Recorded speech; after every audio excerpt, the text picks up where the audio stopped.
اور آگے اب آپ نئے ججز کے سامنے فکس کر دیں، تو مطلب یہ عجیب ہی مذکر خیز سا جو ہے نا معاملہ سارا بن گیا ہے. چیف جسٹس کی پرائم منسٹر سے ملاقات سر، پرائم منسٹر سے ملاقات چیف جسٹس پاکستان کی، ایز اے لائر سر، قانونی ماہر ہونے کے ناطے، قانون کے طالب علم ہونے کے ناطے، کیا ایک چیف جسٹس کو وزیر اعظم سے ملنا چاہیے، اسپیشلی ایک ایسے انوائرمنٹ میں جب ملک کی ایک سیاسی جماعت کنٹینیوسلی یہ کہہ رہی ہے کہ 26ویں آئینی ترمیم کے بعد ایگزیکٹو نے عدلیہ پہ قبضہ کر لیا ہے؟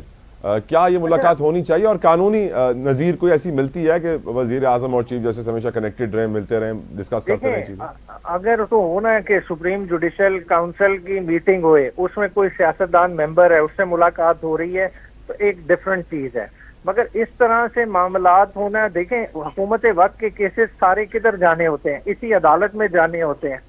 تو یہ اس طرح سے کرنا، اس کا تاثر بہت غلط جاتا ہے. میرے خیال سے اس قسم کی ملاقات نہ اس وقت ہونی چاہیے تھی، نہ آنے والے کسی وقت میں ہونی چاہیے، چاہے جس کسی کی بھی حکومت ہو. اور جو چیف جسٹس نے اسٹیٹمنٹ دی ہے سر کہ میں اپوزیشن سے بھی بات کروں گا، اعتماد کی فضا پیدا کی جائے گی، ڈو یو تھنک کہ یہ خوشائند بیان ہے سر؟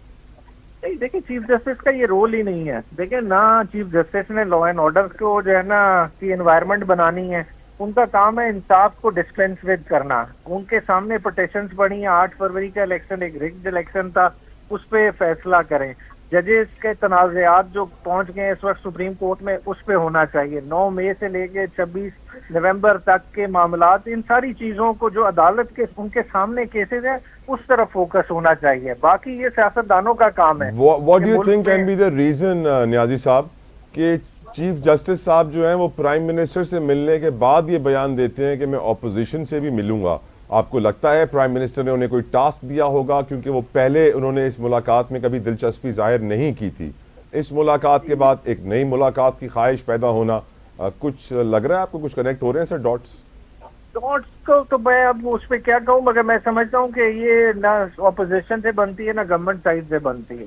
بات ہے کہ دونوں لیٹیگنٹ ہیں چیف جسٹس آف پاکستان کے سامنے، اور کسی بھی لیٹیگنٹ کو ایکسیس نہیں ہونی چاہیے کسی بھی جج کی حد تک. جج اوپن مائنڈ کے ساتھ فیصلہ کرے، کسی طرف سے انفلوئنس نہ ہو، اور پہلے کوئی کسی قسم کے جو ہے نا کانفیڈنس بلڈنگ میجر یا اس طرح کے میجر، یہ نظام عدل میں اس چیز کا کانسیپٹ ہی نہیں ہے. بالکل ٹھیک سر. اڈیالہ سے آج ایک قیدی فرار ہونے میں، بھاگ نکلنے میں کامیاب ہوا، پریزن بریک ہوا. آج 6 جو ملازم تھے وہاں پہ سٹاف، ان کو معطل کیا گیا ہے اڈیالہ میں. اور آج پی ٹی آئی کی ٹیم عمران خان سے ملنے گئی تو وہ ملاقات بھی نہیں کروائی گئی عمران خان سے. میں نے جب آج نون لیگ کے کچھ رہنماؤں سے بات کی، رانا احسان صاحب سے، تو وہ کہتے ہیں کہ لگ رہا ہے کہ عمران خان بھی بھاگنے کی کوشش کر رہے ہوں گے اڈیالہ سے. آپ بتا سکتے ہیں سر اڈیالہ میں اس وقت کیا حالات ہیں، کیوں خان سے نہیں ملنے دیا گیا، کیسے اس طرح ہائی سیکیورٹی پریزن میں جہاں پہ ایک ہائی سیکیورٹی عمران خان موجود ہے وہاں سے قیدی بھاگ نکلا؟ Your views on it sir. دیکھیں گورنمنٹ کا یہی تو مسئلہ ہے کہ گورنمنٹ کا فوکس ہی اصل کاموں پہ نہیں ہے، نہ لا اینڈ آرڈر پہ توجہ ہے، نہ جو کام ہے ان کے کرنے والے. اب اڈیالہ جیل جس کے قبضے میں ہونی چاہیے اس کے اختیار کے انڈر نہیں ہے. جب اڈیالہ جیل کو کوئی اور مانیٹر کرے گا، کوئی اور اجازت دے گا کہ کس وقت ملاقات ہونی ہے کس وقت نہیں ہونی، تو پھر اسی طرح کے واقعات ہوں گے. آج قیدی بھاگے ہیں، اس سے پہلے اگر پچھلے سال اٹھا لیں تو اسی پریزن میں ایک قیدی کی خودکشی ہوئی. اب وہ قتل ہوا تھا، خودکشی ہوئی، وہ بھی کسی کو نہیں پتا. تو مطلب یہ سارے واقعات جو ہے نا ان کی ناک تلے ہو رہے ہیں. بالکل ٹھیک سر. ایک اور important question, P T I تحریک چلانے کی بات کر رہی ہے رمضان کے بعد. آج ہم نے دیکھا ہے کہ پی ٹی آئی کو ریلیف بھی ملا ہے، تقریباً 120 کارکنان کو رہائی کا فیصلہ ملا اسلام آباد ہائی کورٹ سے. نئے چیف جسٹس کی سربراہی میں 2 رکنی بینچ تھا، اور ہم یہ بھی جانتے ہیں کہ مینار پاکستان پہ جلسے کے لیے دوبارہ درخواست دی گئی ہے انتظامیہ کو.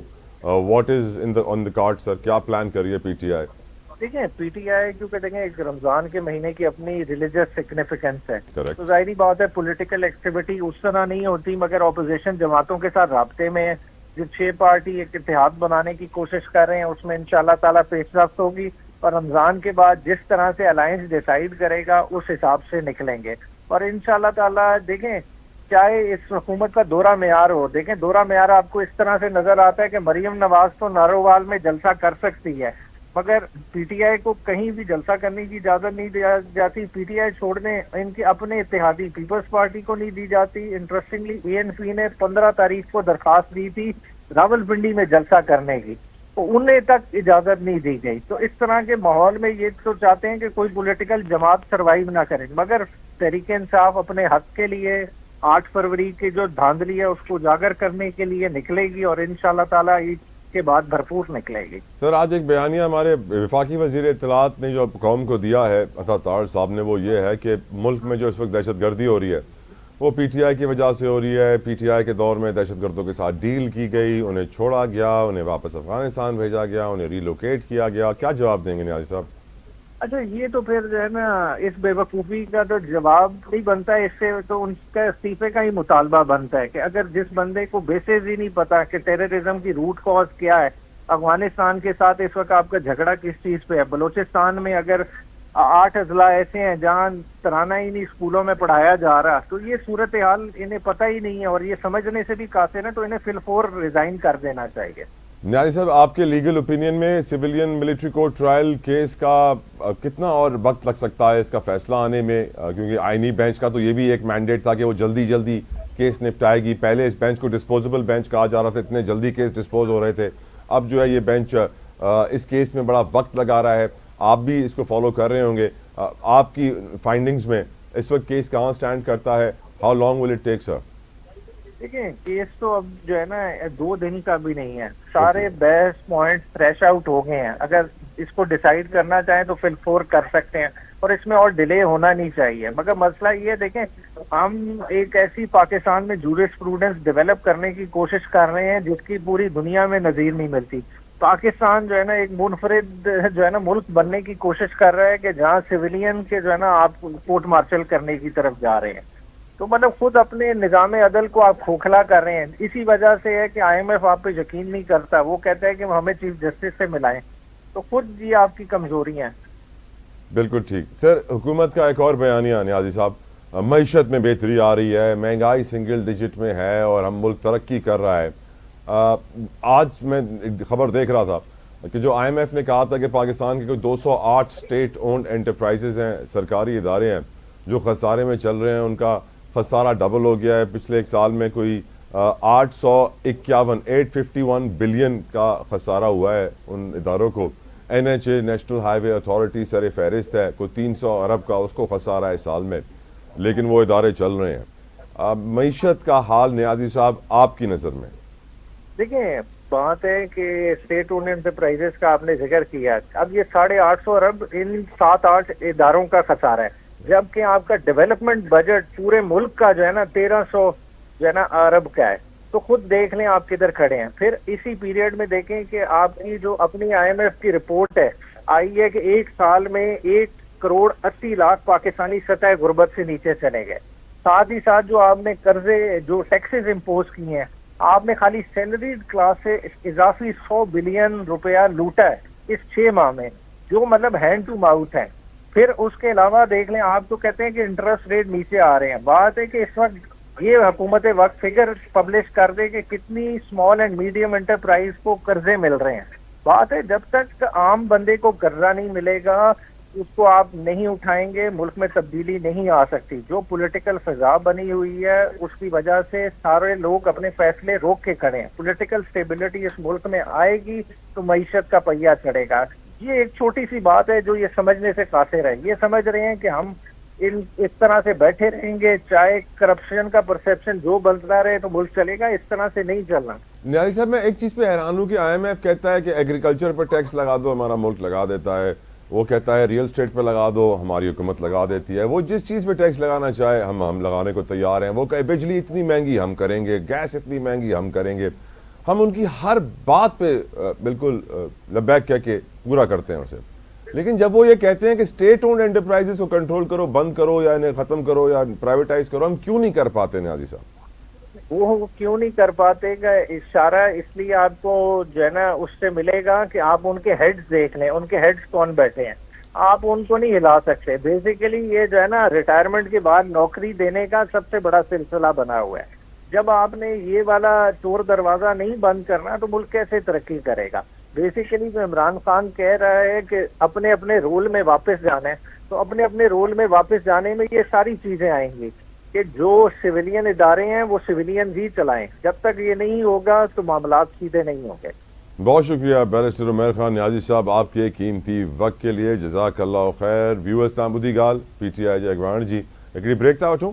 بريڪ کان پوءِ ڊسڪشن اڳتي وڌائينداسين. اسٽي ود اس.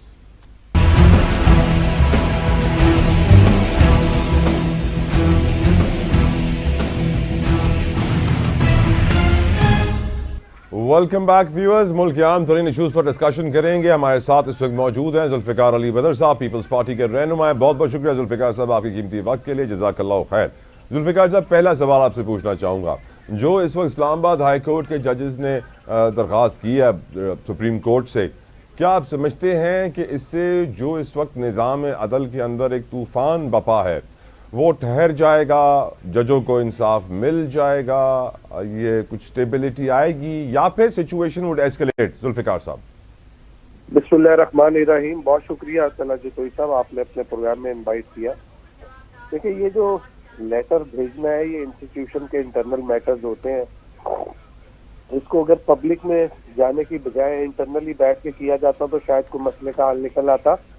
لیکن جس طریقے سے اس کو میڈیا کی زینت بنا کے سوشل میڈیا پہ اچھال کے اور آپ ملائن کرتے ہیں چیزوں کو کہ جی یہ ایسے ہے تو ویسے نہیں ہے، تو میں نہیں سمجھتا کبھی اس طرح کی چیزوں کا پبلک پریشر یا سوشل میڈیا کے اوپر ہائی لائٹ کر کے پریشر ڈال کے ان کا کوئی نتیجہ نکلتا ہو. میں نے تو نہیں دیکھا، تو میں نہیں سمجھتا کہ اس کا کوئی نکلے گا. ہاں کوئی چیز لیگیلٹی پہ ہو، میرٹ پہ ہو اور کانسٹیٹیوشنلی ٹھیک ہو اور اس کو ایڈریس کرنا ہو اور وہ چیزیں ٹھیک نہ ہو تو اس کو سپریم کورٹ ایڈریس کر سکتی ہے. ادروائز اس طرح کے جو بھی مسئلے ہیں، تو میں کسی پرٹیکولر چیز کی بات نہیں کر رہا، کوئی بھی اس قسم کا مسئلہ ہو اور اس کو آپ ہائی لائٹ کر کے بھیج دیں تو ایسا نہیں ہے کہ آپ اپنی مرضی کے لیے چیزوں کو مینیپولیٹ کر لیں.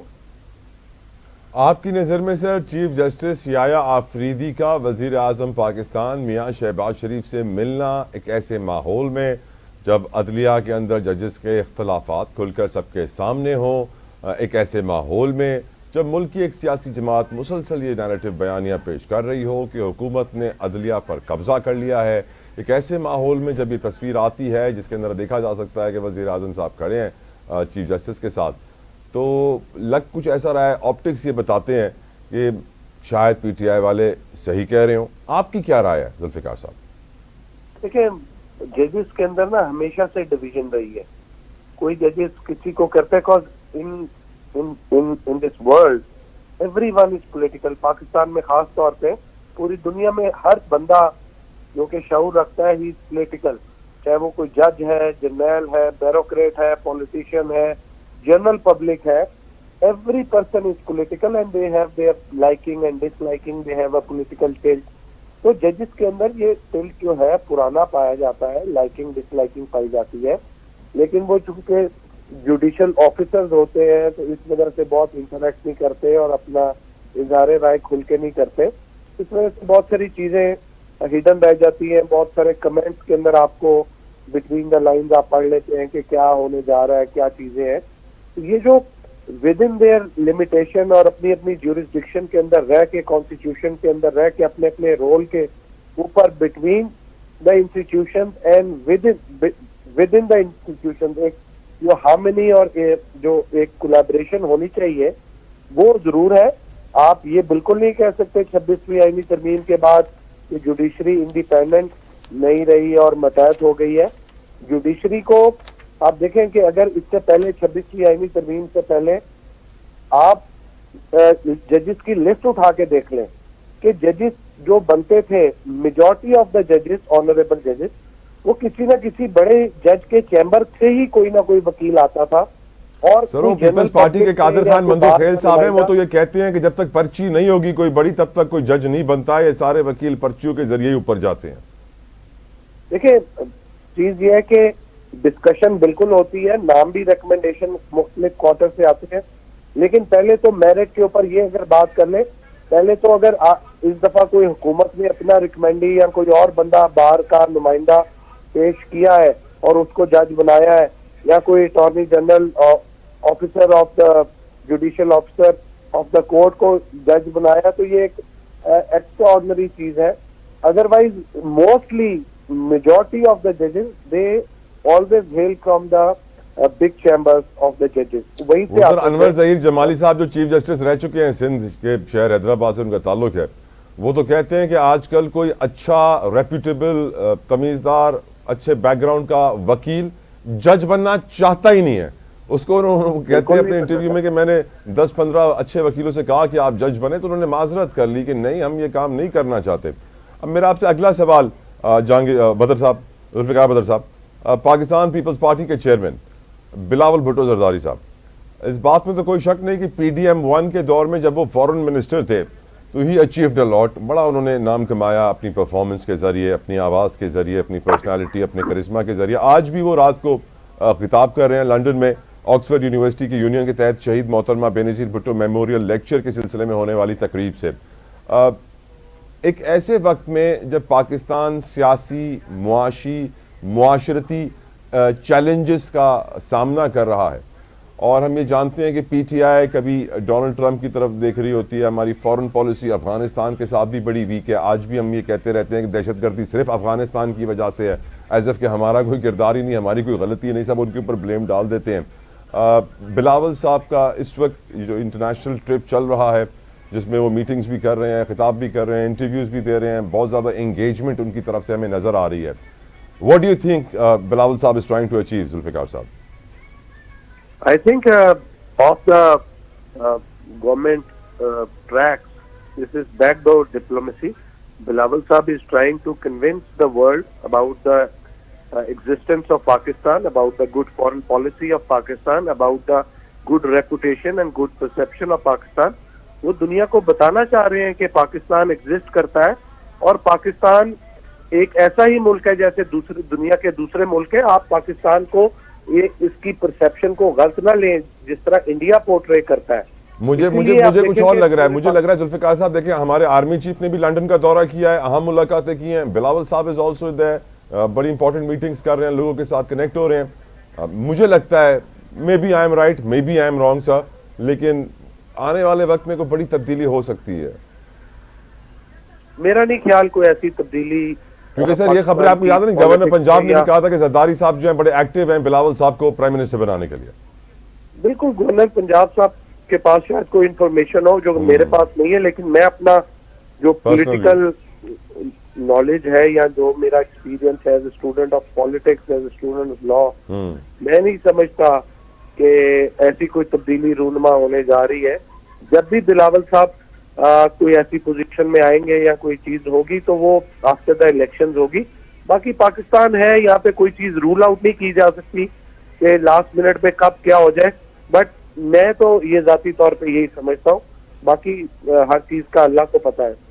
بالکل ٹھیک. سر جسٹس یحییٰ آفریدی صاحب کے اوپر آپ سمجھتے ہیں اس میں بڑا پریشر ہوگا, کیونکہ وزیر اعظم سے ملنے کے بعد انہوں نے یہ کہا کہ وہ اپوزیشن سے بھی ملاقاتیں کریں گے, کانفیڈنس بلڈنگ میجرز لے کر آئیں گے, جس کے اوپر پی ٹی آئی نے کہا کہ نہیں ہم نہیں ملنا چاہتے اور نہ ہی ملنا چاہیے چیف جسٹس کو. آپ کا لیگل اوپینین سر؟ میں سمجھتا ہوں کہ چیف جسٹس صاحب کو جو ہے نا, he should focus and put his house in order. وہ اپنا ہاؤس ان آرڈر کر لیں گے تو اپنے ساتھ کے سارے ججز کو کریں. یہ جو پولیٹیکل سٹیک ہولڈرز ہیں ان کو آن بورڈ نہ بھی لیا جائے کوئی فرق نہیں پڑتا, بیکاز آپ نے جو ہے کوسچن آف جو ہے آپ نے لا کو دیکھ کے فیصلہ کرنا ہے, آپ نے میرٹ کو دیکھ کے نہیں کرنا. You are going to, these are the courts of law not the court of justice. تو آپ نے جو جسٹس بھی کرنا ہے وہ قانون کے مطابق ہی کرنا ہے, آپ اپنی مرضی سے نہیں کر سکتے. تو چیف جسٹس کو چاہیے کہ جو جوڈیشل ریفارمز ہیں نیچے ہائی کورٹ, سیشن کورٹ اور سول کورٹ تک, اس کے اوپر فوکس کریں تاکہ ایفیکیسی آ سکے کیسز کے اوپر, اور لوگوں کو with the due process, following the due process of law, لوگوں کو رائٹ آف ڈیفینس دینے کے ساتھ ساتھ ایک جو ایفیکیسی ہے کیسز کے اندر وہ ضرور ہونی چاہیے. Last but not the least ذوالفقار صاحب, یہ مجھے بتائیے کہ حکومت کہتی ہے معیشت میں بڑی بہتری آ گئی ہے, آپ کو محسوس ہوئی سر؟ دیکھیں جو حکومت بات کرتی ہے نا, میں صرف اس حد تک ایگری کرتا ہوں کہ یہ جو مہنگائی بہت تیزی سے بڑھ رہی تھی نا، اس کو انہوں نے کچھ حد تک قابو کیا ہے، روکنے میں کامیاب ہو گئے ہیں. ادروائز جو اس کا ایک آنا چاہیے نا، افیکٹ آنا چاہیے، امپیکٹ آنا چاہیے نیچے گراس روٹ تک، ابھی تک نہیں آیا. وہ اسی صورت میں آئے گا کہ جب یہ لوکل انتظامیہ کے تھرو میں دالیں، چینی، آٹا، دال، چینی کی قیمتوں کو مینج کریں گے، منور کریں گے بڑے بڑے سٹورز میں، ڈپارٹمنٹل سٹورز میں، اور بجلی، گیس اور پیٹرول کے اندر عوام کو ریلیف دیں گے. اتنی دیر نہیں آئے گا. اور خاص طور پہ جو ریئل اسٹیٹ سیکٹر ہے اس کے اوپر ان کو فوکس کرنا چاہیے کہ اس سے ریلیٹڈ بہت ساری انڈسٹریز بند ہوئی ہیں. جتنا انہوں نے ٹیکس لگا دیا ہوا ہے، کوئی سیل پرچیز نہیں ہو رہی. جو پہلے کبھی تھوڑی بہت ہو جاتی تھی مہینے میں 30-35 سیل پرچیز، اب وہ مہینے میں شاید 2 مہینے میں ایک جو ہے وہ ٹرانسفر ہوتی ہے. تو آئی تھنک اس کے اوپر بھی ان کو پالیسی لانی چاہیے اور سوچنا چاہیے کہ کیسے اس سیکٹر کو بہتر کر سکتے ہیں، کیونکہ اس سے ریلیٹڈ بہت ساری انڈسٹریز جڑی ہوئی ہیں. Thank you so very much Zulfiqar Ali Badar sahab, آپ کے قیمتی وقت کے لیے. ویورز ایک بریک تھا اٹھو، ڈسکشن کنٹینیو رہندی، اسٹے ود اس.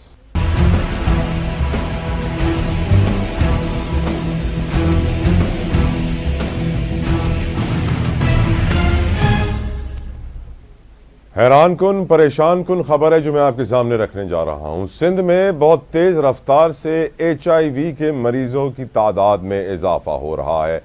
پچھلے سال 3,500 اضافی کیسز آئے ہیں، جس میں سے 580 کے قریب بچے ہیں. اس رپورٹ کو شائع کرنے والے صحافی اس وقت میرے ساتھ موجود ہیں، سینئر جرنلسٹ ہیں پاکستان کے وقار Bhatti sahab. Bhatti sahab thank you for your precious time.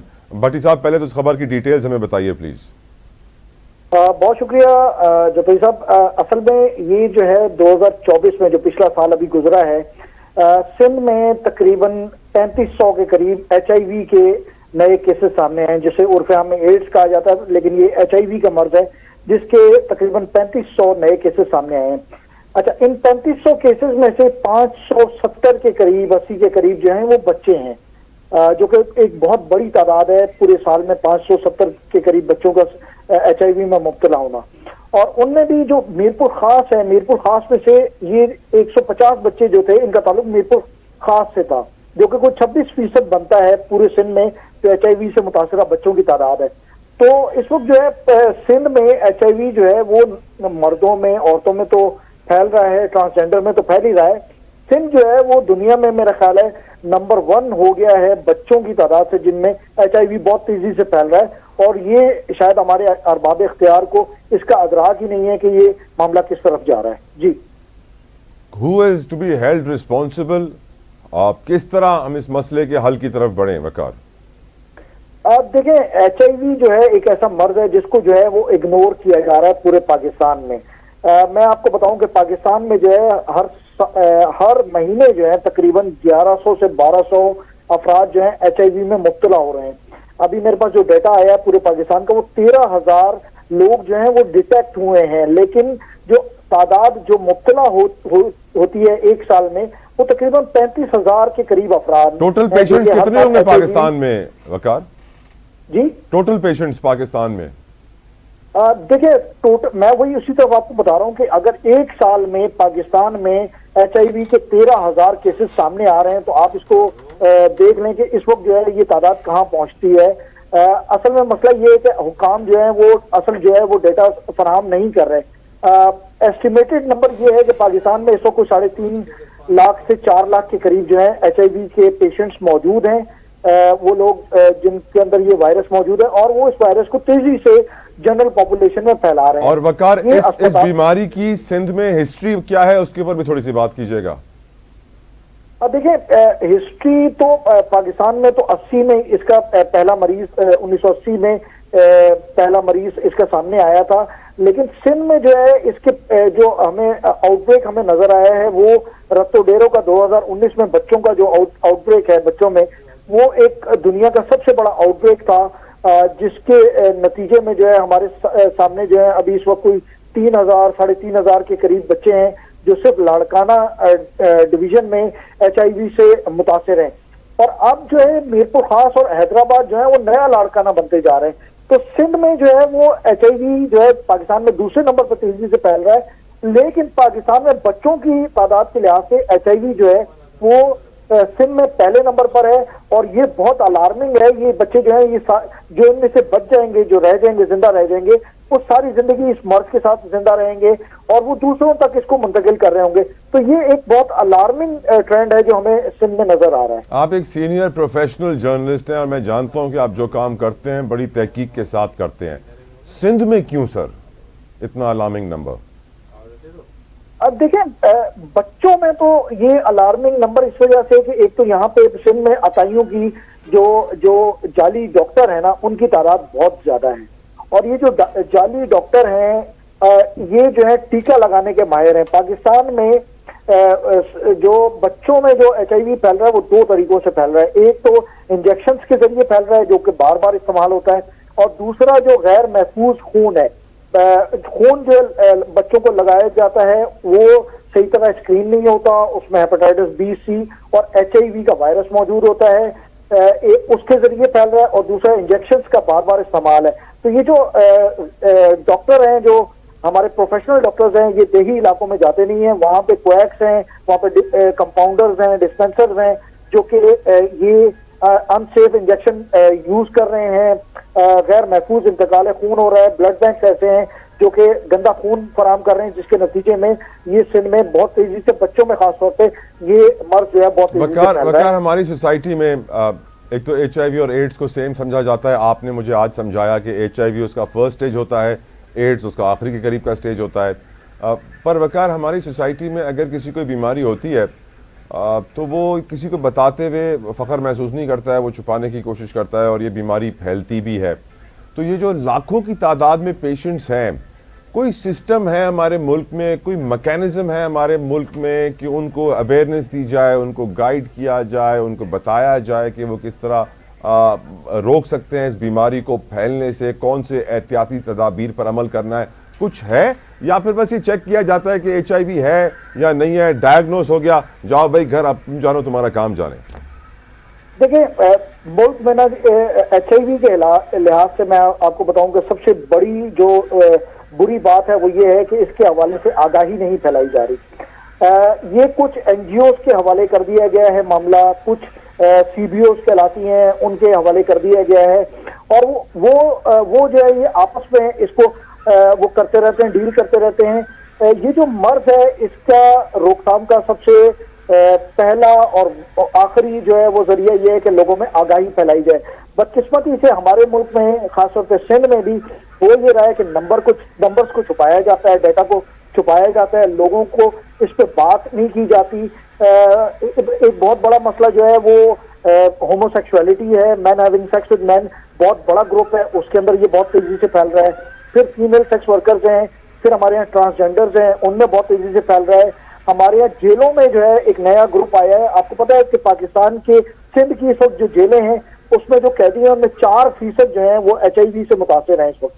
تو جیلوں کے اندر یہ بہت تیزی سے پھیل رہا ہے۔ پھر جو ہمارے ایکسپیکٹریٹس جو ہمارے ہر سال پاکستان میں لوگ جو ہیں وہ دنیا بھر سے ڈیپورٹ ہو کے آ رہے ہیں، ان کے اندر جو ہے یہ مرض پایا جاتا ہے۔ لیکن یہاں پہ میں آپ کو یہ آگاہ کرتا چلوں کہ ایسی NGOs موجود ہیں جن کا واحد مقصد یہ ہے کہ وہ اس کی مینڈیٹری ٹیسٹنگ نہیں ہونے دیتی جو باہر سے بندے ڈیپورٹ ہو کے آتے ہیں۔ تو ایسی NGOs ہیں جو کہ چاہتی ہیں کہ یہ ان کی مینڈیٹری ٹیسٹنگ نہ ہو، اور وہ لوگ آتے ہیں اور وہ HIV پازیٹیو ہوتے ہیں اور وہ آ کے یہاں پہ اس کو پھیلاتے ہیں۔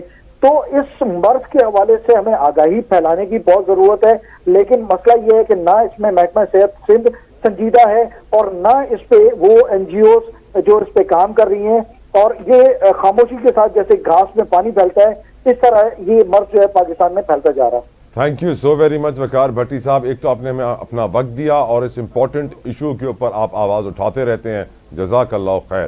ویورز ٹائم ختم تھو پروگرام جو پانچو فیڈ بیک سوشل میڈیا تے موکلي جو پانچو خیال بھی رکھجو۔ I'll see you on Monday۔ اللہ حافظ۔